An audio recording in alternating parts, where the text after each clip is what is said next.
여러분 조금 전에 함께 부르신 찬송가 405장 찬송은 아마 사람들에게 가장 많이 불리는 찬송이 아닌가 생각이 됩니다. 나 같은 죄인 살리신 주 은혜 놀라워 잃었던 생명 찾았고 그 강명을 얻었네. 나 같은 죄인 생각해보면 여러분 나 같은 죄인도 없잖아요. 주님을 그렇게 잘 믿는다고 하고 외면하고 하나님을 얼마나 많이 우리도 모르게 부인하고 살았습니까? 그럼에도 불구하고 우리가 이렇게 살고 있는 것입니다.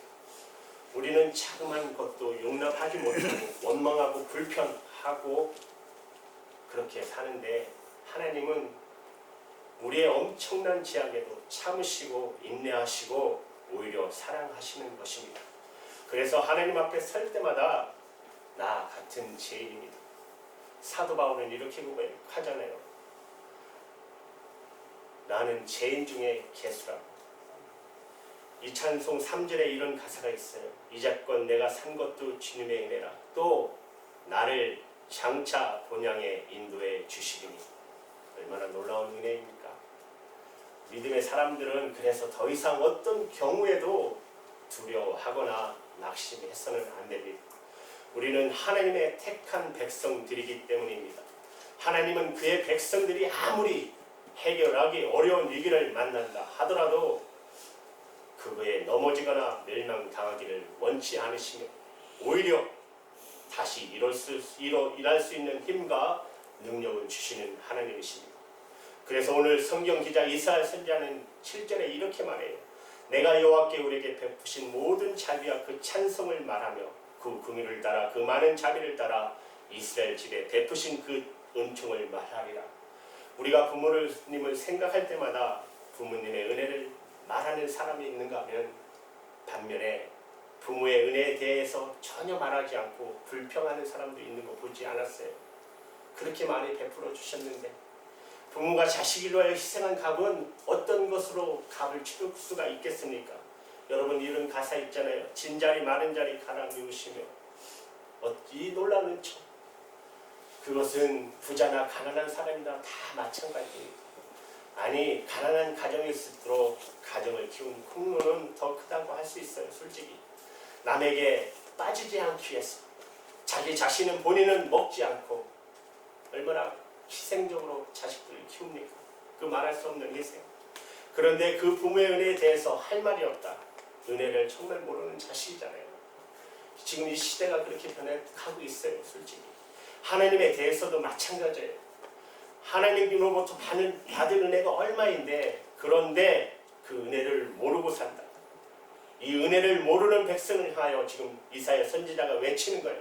우리에게 베푸신 하나님의 은혜를 봐라 한번 너희들 이렇게 하면서 하나님 그리고 그 하나님이 어떻게 우리를 끝까지 믿어주시는 하나님인가를 말씀하고 있어요. 8절에 여호와께서 말씀하시되 그들은 실로 나의 백성이요 거짓을 행치 아니하는 자녀라 하시고 그들의 구원자가 되사 그들은 내 백성이요.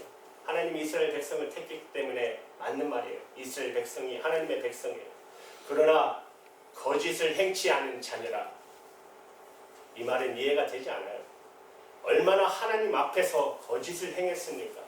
하나님만 섬긴다 하고 우상을 섬긴 건 저기 한두 번이 아니잖아요.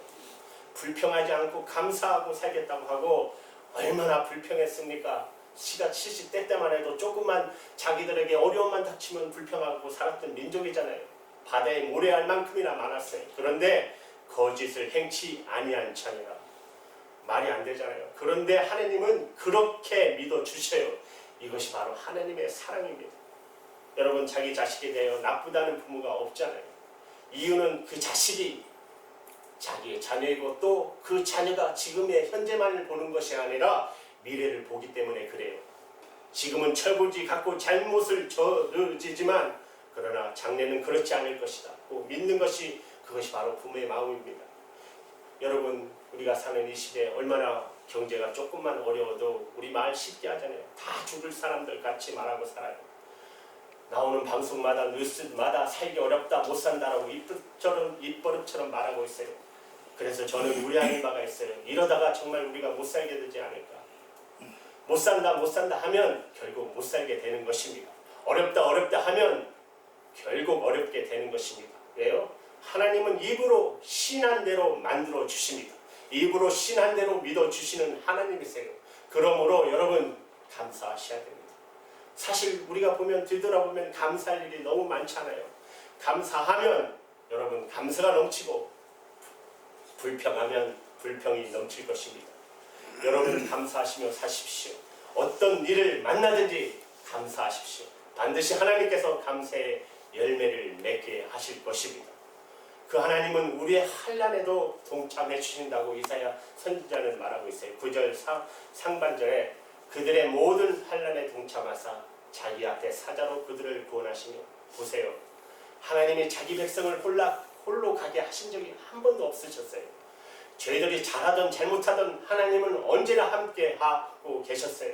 여러분 광야를 가는 이스라엘 백성 그들에게 내내 하나님은 저희들과 함께 하셨고요. 그들에게 구름 기름과 불 기름으로 인도하셨어요. 홍해를 갈라 건너게 하셨고 반석에 물이 솟아나게 하셨어요. 여러분 하늘의 만나 얼마나 놀라워요. 하늘의 만나로 먹게 하신 하나님이세요. 이제 내가 산 것이 누구의 은혜일까요? 바로 주님의 은혜잖아요. 야곱이 아버지를 속이고 형을 속이는 바람에 형이 야곱을 죽일까봐 집을 도망쳐 떠나잖아요. 그 강야를 걸어가면서 그 추위와 허기짐과 두려움과 외로이 밤을 걷고 있을 때, 그래요, 피곤해 돌 하나를 취하고 잠이 들게 돼요. 그때 하나님이 야곱을 만나 주지 않습니까? 밤 이슬을 맞으면서 추위에 떨고 있는 야곱을 하나님이 찾아주시잖아요. 하나님은 하나님을 만난 그가 기뻐서 소리친 말이 무슨 말인지 아시잖아요. 창세기 28장 16절에 야곱이 잠에 깨어 가로되 여호와께서 과연 여기 계시거늘 내가 알지 못하였도다. 하나님이 그와 함께 계시는 것은 야곱이 몰랐어요. 그는 몰랐지만 하나님은 그와 함께 하고 계셨습니다. 왜요? 약속의 자손이기 때문입니다. 야곱이 잘한 것이 무엇입니까? 잘한 것이 하나도 없어요. 아버지 속였잖아요. 형 속였잖아요. 뭘 자랑하겠어요? 그럼에도 불구하고 하나님은 함께 하셨습니다. 왜요? 약속의 자손이기 때문에. 사랑하는 여러분, 저와 여러분도 바로 약속의 자손입니다. 그러기에 우리가 어디를 가든지 무엇을 하든 하나님이 함께 하신다는 사실을 기억하십시기 바랍니다. 여러분 환난이 와도 여러분 하나님은 우리 곁에 계셔요. 포트 걸음 보셨잖아요. 모래에 차고. 내가 가장 어려웠을 때 하나님 어디 계셨습니까? 했을 때 하나님 말하잖아요. 이건 네 발자국이 아니다. 네가 가장 환난할 때 내가 업고 걸어갔던 나의 발자국이다. 여러분 환난 날에도 함께 하시는 하나님이십니다. 또 9절 상반절에 자기 앞에 사자로 그들을 구원하시며, 여러분 얼마나 놀라워요. 우리 힘으로 부족할 때 하나님께서 천군 천사들이 온다는 것이에요. 얼마나 놀라운 하나님의 말씀이세요. 여러분 기억하십시오. 지금도 천군 천사들이 우리를 호위하고 있음을 기억하시기 바랍니다. 내가 좀 그렇게 좋아하셨던 목사님이 한 분 계시는데, 여러분 김학중 목사님이신데, 그분이 개척교회 안산에서 처음에 하실 때 사모님하고 둘이서 이제 개척을 하셨어요. 지하를 빌려서 매주 한 주, 두 달, 6개월이 지나도 매 두 분이 기도하고 말씀 전하니까 너무 불편한 거예요. 한날에 전하다가 너무 원망스러워서, 하나님 이게 뭡니까? 목사를 만들었으면 성도를 보내주시던지 부흥을 시켜주시는데 하시지, 이거 맨날 사모하고 말씀 전하고 아멘하고 이런 끝나면 되겠습니까? 그럼 원망을 하고 그날 기도하다가 잠이 들었어요. 근데 하나님의 그 눈을 열어주십니다. 그 교회당을 보여주시면서 너는 둘이라고 하지만 봐라, 이 수많은 천사들, 하나님이 천사들을 보내주셔서 그 예배당을 막 채워주신 그 환상을 보고 그가 통곡하고 회개하고 울기 시작했어요. 아, 그렇구나. 내가 잘못했구나.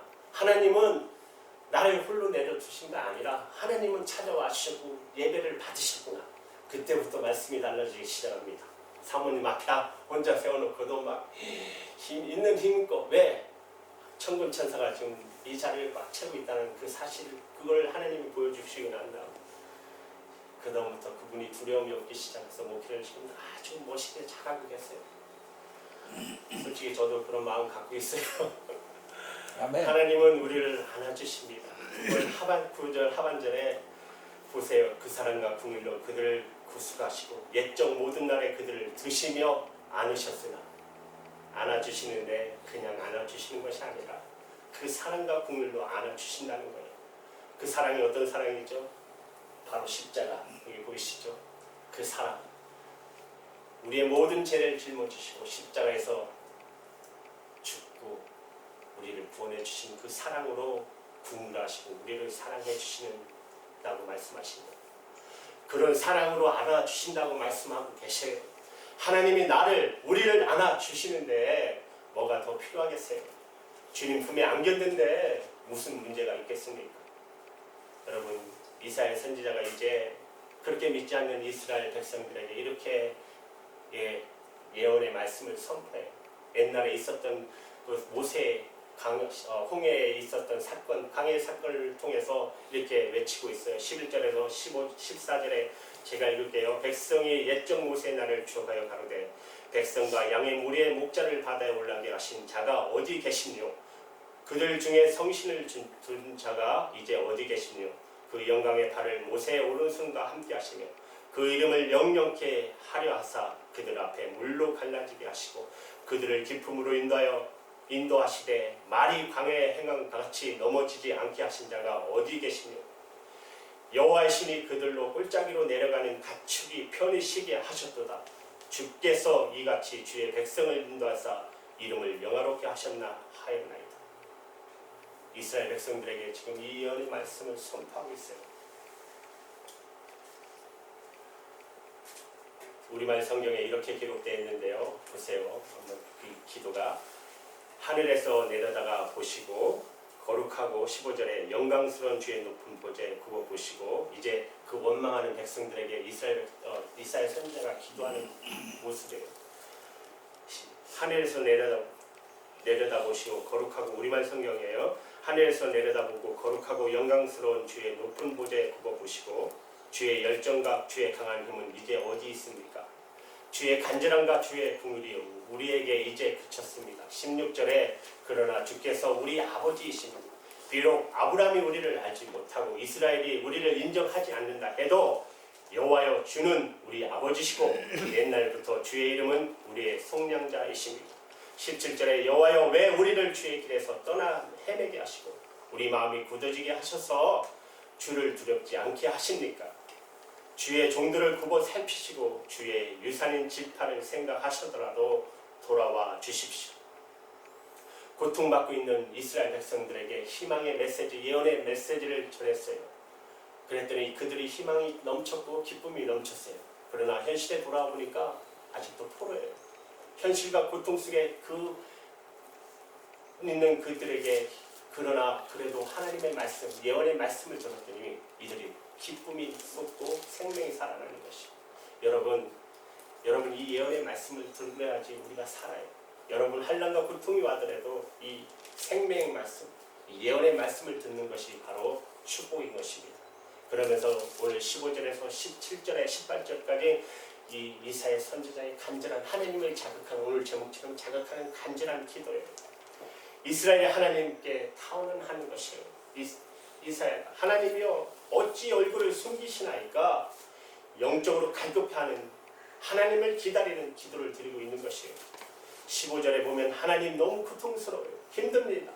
하나님 아무것도 보이지 않아요. 하나님 응답해 주세요. 절규하고 기도하잖아요. 여러분 우리도 삶 속에서 고통이 오면 절규하며 외치지 않아요. 죽게 되었는데 여러분 어떻게 가만히 기도할 수 있어요?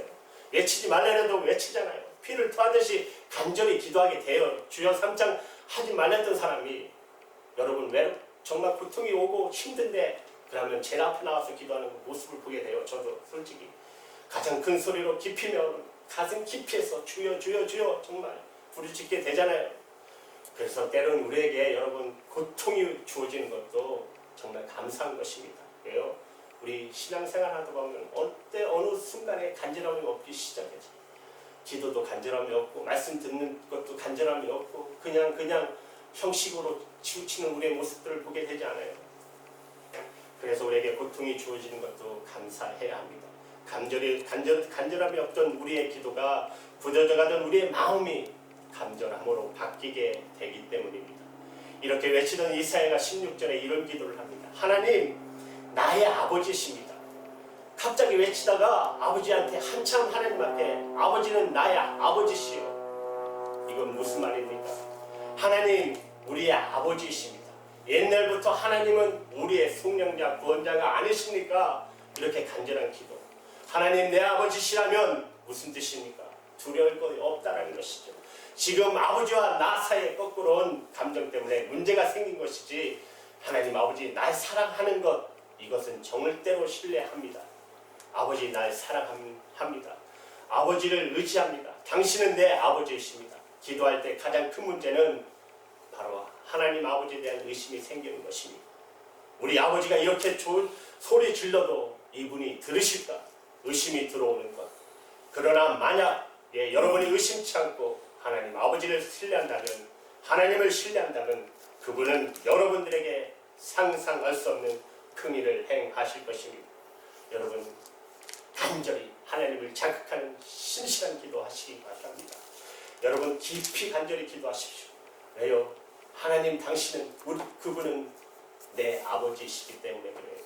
하나님, 당신은 우리를 낳으셨다고 고백하시며 기도하십시오. 신앙생활에서 가장 중요한 것은 여러분, 다른 것이 아니라 영적인 갈망입니다. 그래서 깊은 바다로 들어가라고 주님이 말씀하셨잖아요. 너희들은 철썩거리는 파도에 그냥 발만 담그지 말고 깊은 바다로 들어가라고. 여러분, 세례요한은 천국은 침노하는 자일 거라고 했잖아요. 여러분, 기도, 말씀, 무엇을 하든 이건 놓치지 말으셔야 돼요. 이 생에 사는 하나님의 가장 축복이에요. 기도하시며 말씀으로 깊이 들어가서 그 놀라우신 하나님을 체험하는 저와 여러분이 되기를 주님의 이름으로